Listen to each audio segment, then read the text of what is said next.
I want to explain what I mean when I say that, because I know how it sounds.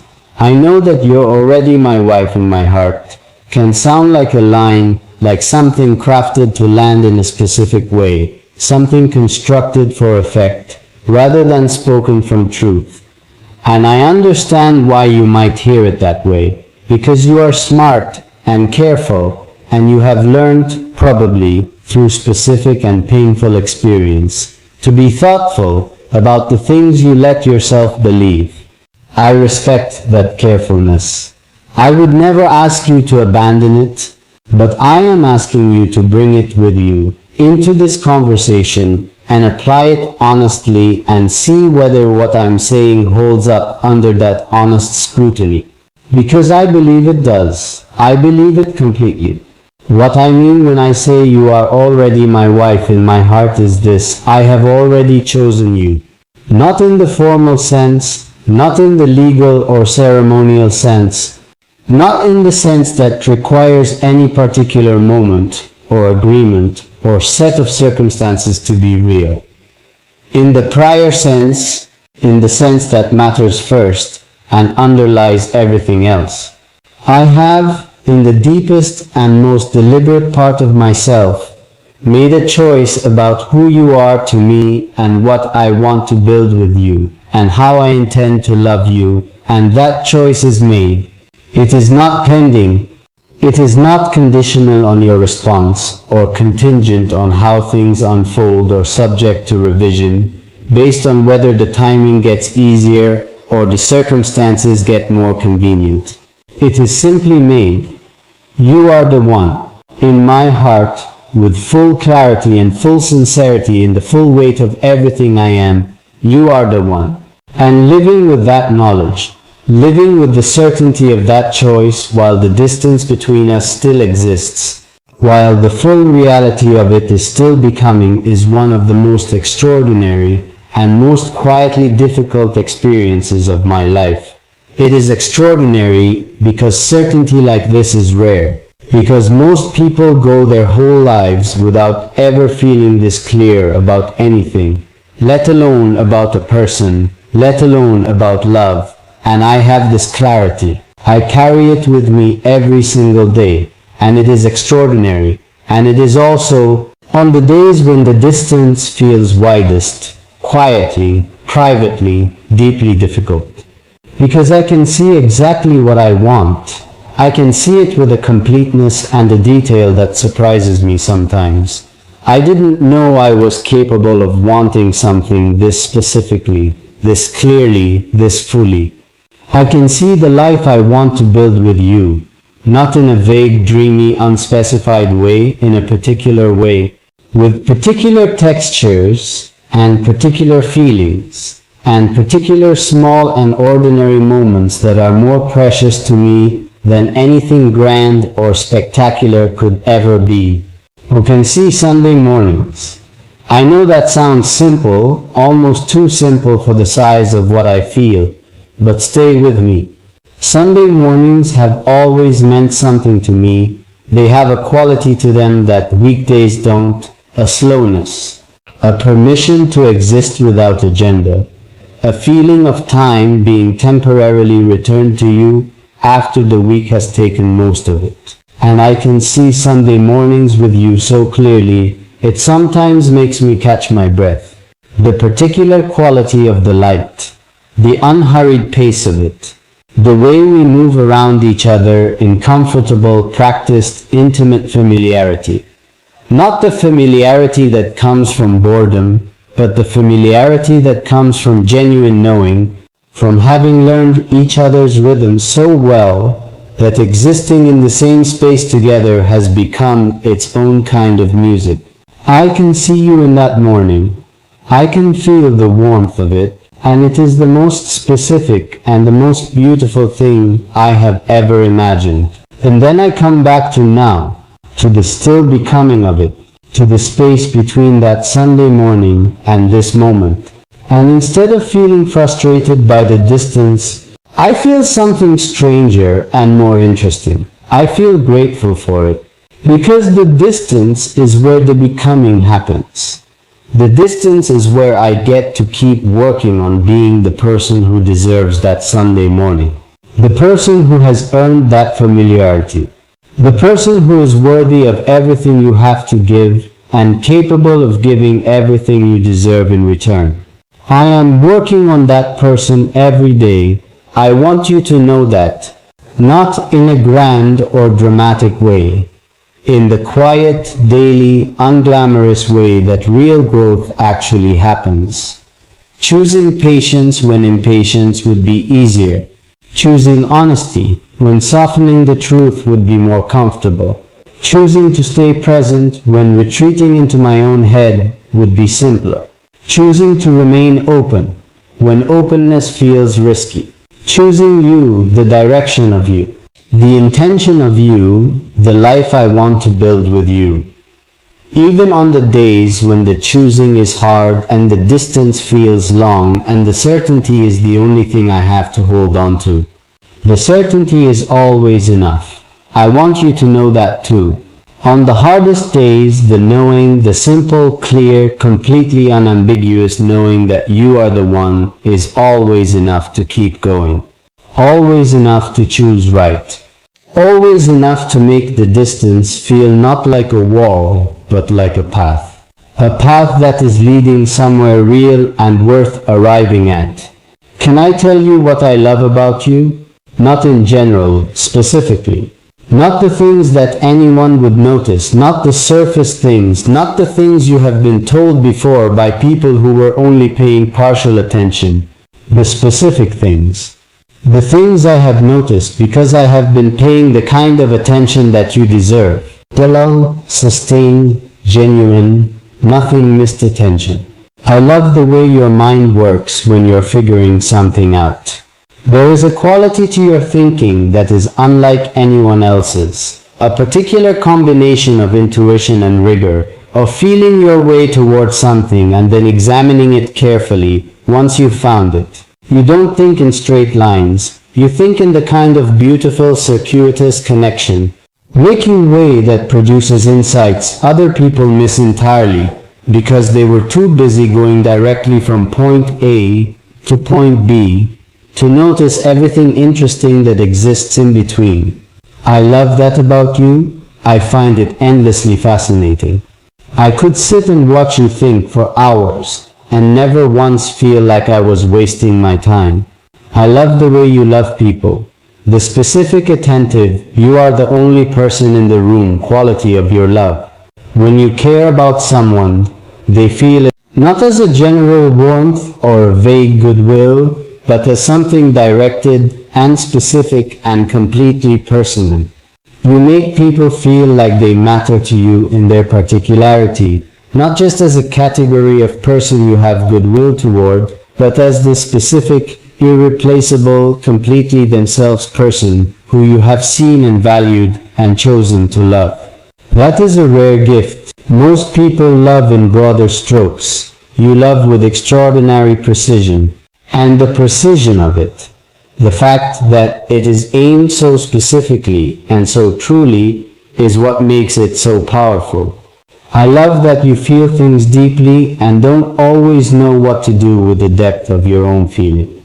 I love that you are sometimes overwhelmed by how much you care, that the caring is bigger than you can always comfortably contain, that it spills over sometimes in ways you didn't plan for.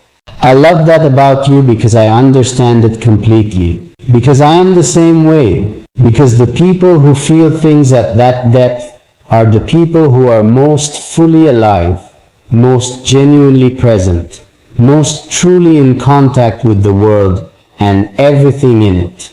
And being fully alive and genuinely present and truly in contact, that is not a flaw to be managed. That is one of the greatest things a person can be. I love that you are still here, after everything, after all the ways the world has not always been kind to your openness, after all the times your depth has been met with shallowness, or your sincerity has been met with performance, or your love has been given to people who didn't know how to love it back. You are still here, still open, still feeling. still reaching, still believing in something real, even when the evidence for it has sometimes been thin. I love that more than I can fully say. I love the sustained, deliberate, courageous choice to remain yourself in a world that keeps offering you reasons to be less. You have not become less, you have become more. And the moreness of you, the way you have grown deeper and richer and more yourself through every difficult thing rather than diminishing, is one of the most beautiful things I have ever witnessed.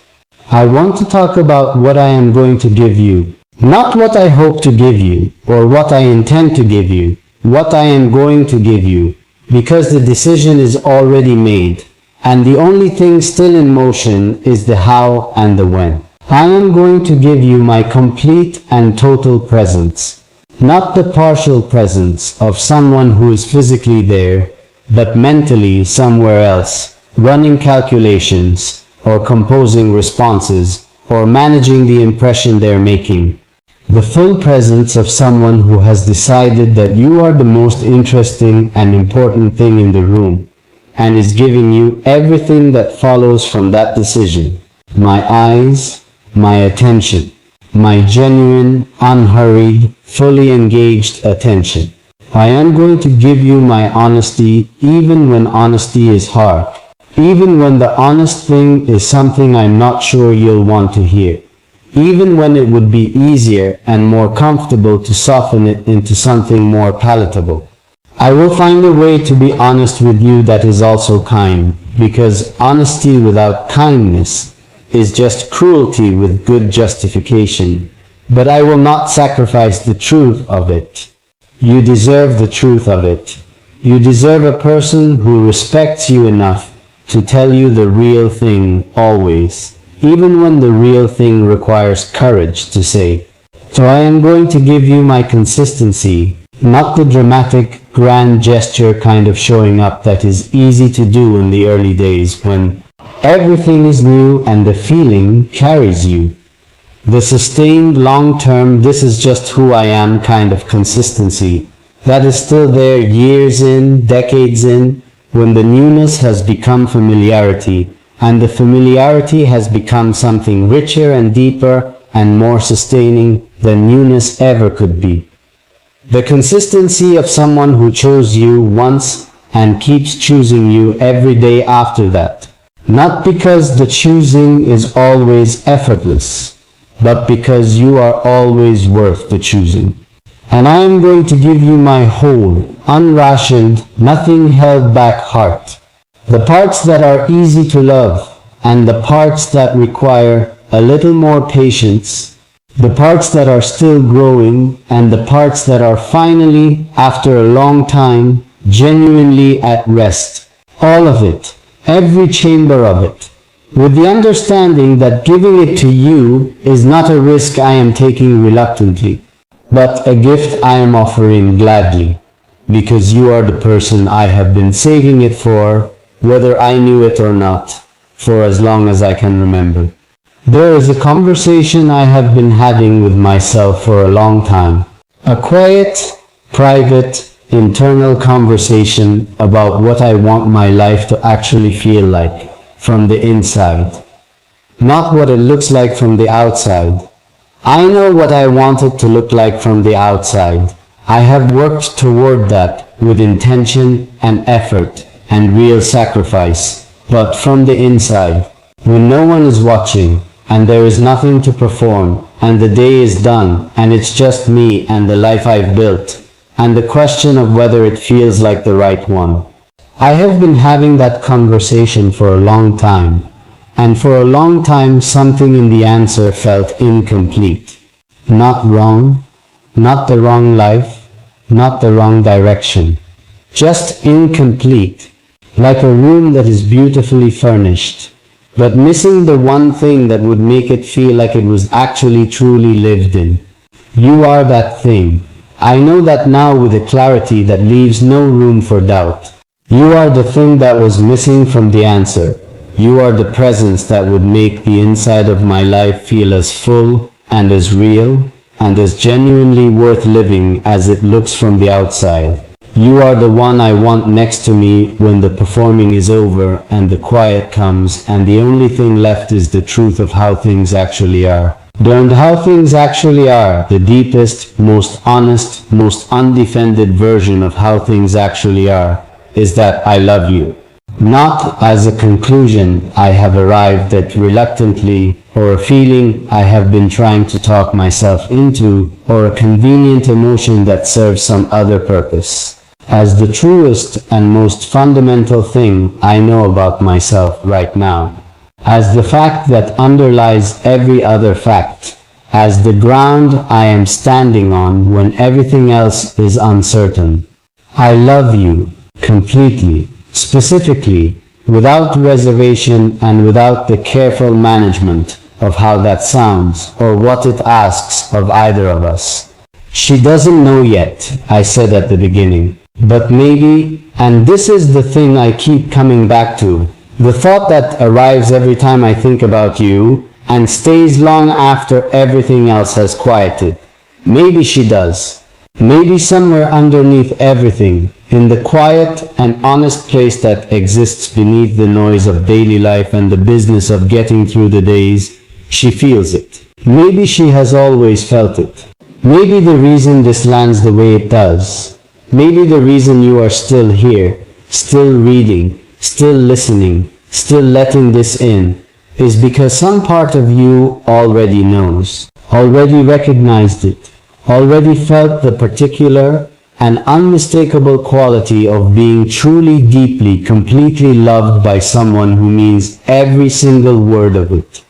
And if that's true, if some part of you already knows, already feels it, already recognizes this the way you recognize something you have been waiting for, without knowing exactly what you were waiting for, then I want you to let yourself have that. I want you to stop standing at the edge of it and step all the way in. Because you have been standing at the edge of things for too long. You have been almost believing for too long. You have been holding the feeling at arm's length and examining it carefully and looking for the reasons it might not be real. The reasons you should protect yourself from it. The reasons you should wait a little longer before you let it fully land. And I understand why you do that. I understand it completely. But I need you to know that this is the moment to stop. This is the moment to let it land. All the way without the arm's length, without the careful examination, without the protective distance between you and the thing you actually want. What you actually want is this. And this is real. And you are allowed to have it. I have been thinking about the specific texture of the life I want to share with you. Not the highlights, not the moments that would make a beautiful story told to other people, but the dailiness of it. The fabric of the ordinary days. Because I have learned, through everything I have lived through, and everything I have observed about the people I most admire, that the quality of a life is not determined by its peak moments. It is determined by the quality of the ordinary ones, by what the Tuesday afternoons feel like, by what happens in the space between the meaningful events, in the long stretches of just living that make up the vast majority of any real human life. And I want the Tuesday afternoons with you to feel like something, not like something dramatic or extraordinary, like something real, like something warm, like something that you would choose again every Tuesday for the rest of your life. I think about what it would be like to come home to you, not home to a place, home to a person, to the specific, irreplaceable, completely you person who has become, over time and through sustained and genuine love, the thing that makes wherever you are feel like home.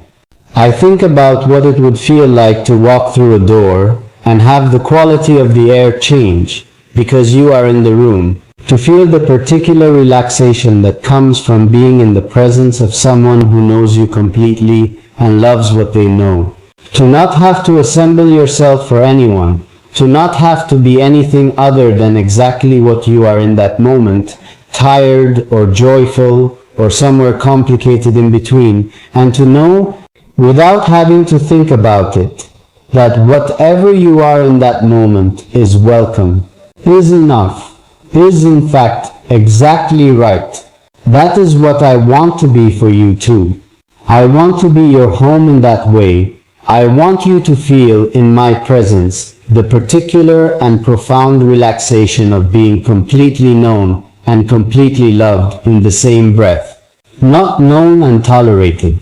Not known and loved despite what is known.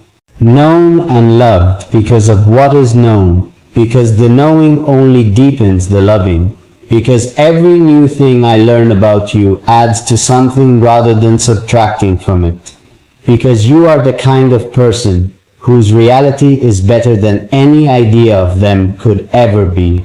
Your reality is better than any idea of you. I want you to sit with that for a moment. The actual, specific, fully dimensional reality of who you are, not the idealized version.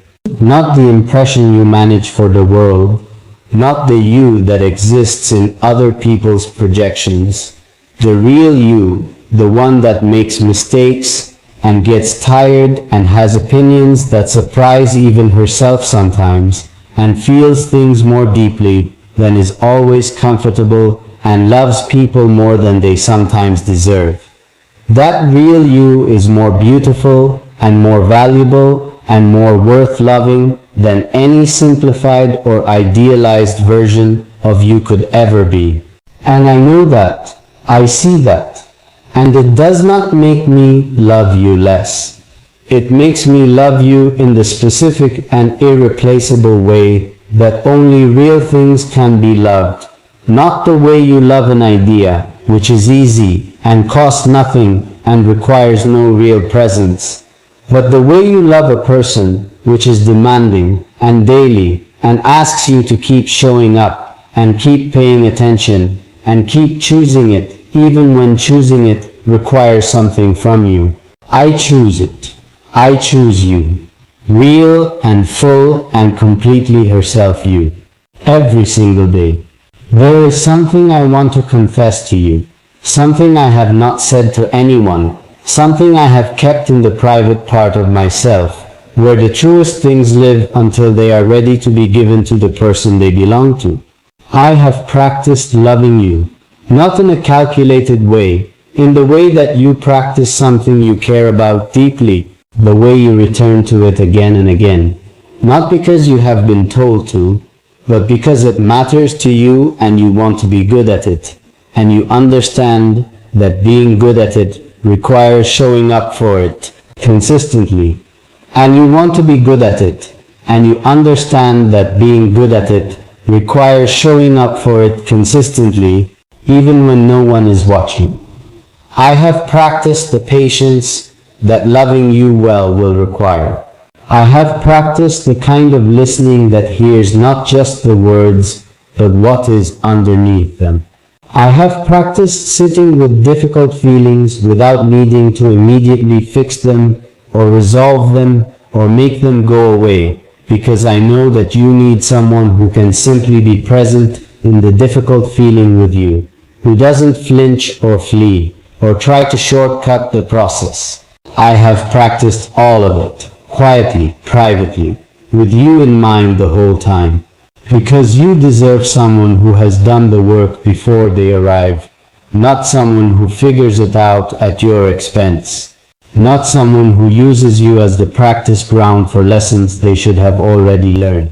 Someone who has already done the difficult internal work, who has already reckoned with their own patterns and limitations and blind spots, who arrives at you not as a project, still in progress, but as a person who has done enough of the becoming to be genuinely ready, ready to love you well, ready to receive your love well, ready to build something with you that is grounded and honest and built to last.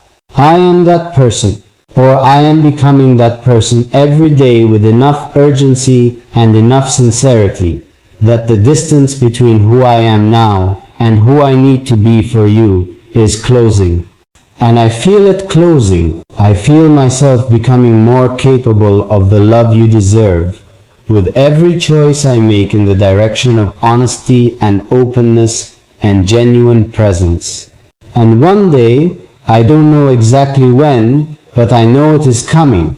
I feel it coming the way you feel a change in the weather before the sky shows any sign of it. One day that distance will close completely, and I will be standing there, fully ready, with everything I have built, and everything I have become, and everything I have saved for you. And I will look at you and say, here, all of this, I made all of this for you, for us, for the life we are about to begin. I want to tell you about the moment I stopped being afraid of how much I feel for you. Because there was a period, and I want to be honest about this because honesty is one of the things I am committed to with you. There was a period when the size of what I feel was frightening to me. Not because it felt wrong, it has never felt wrong for a single moment, but because it felt large. Larger than anything I had felt before. And large things are frightening when you are not sure you can hold them. When you are not sure your hands are big enough, or your heart is strong enough, or your courage is sufficient to carry something of that weight without dropping it. But I had a realization, quiet and simple and completely transformative in the way that the most important realizations always are. The realization was this: I don't have to hold it alone. That's the whole point of it. That's what it's for. The size of what I feel is not a burden designed to overwhelm one person. It is the exact right size for two people to carry together. It is the size of a shared life, the size of a genuine partnership, the size of the kind of love that builds things that last. And the moment I understood that, the moment I stopped trying to manage it alone, and started understanding it as something that was always meant to be given, always meant to be received, always meant to exist between two people, rather than inside one, everything changed.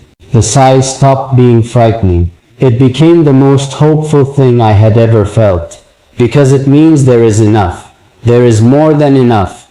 There is so much love here, so much genuine, specific, daily choosing you love.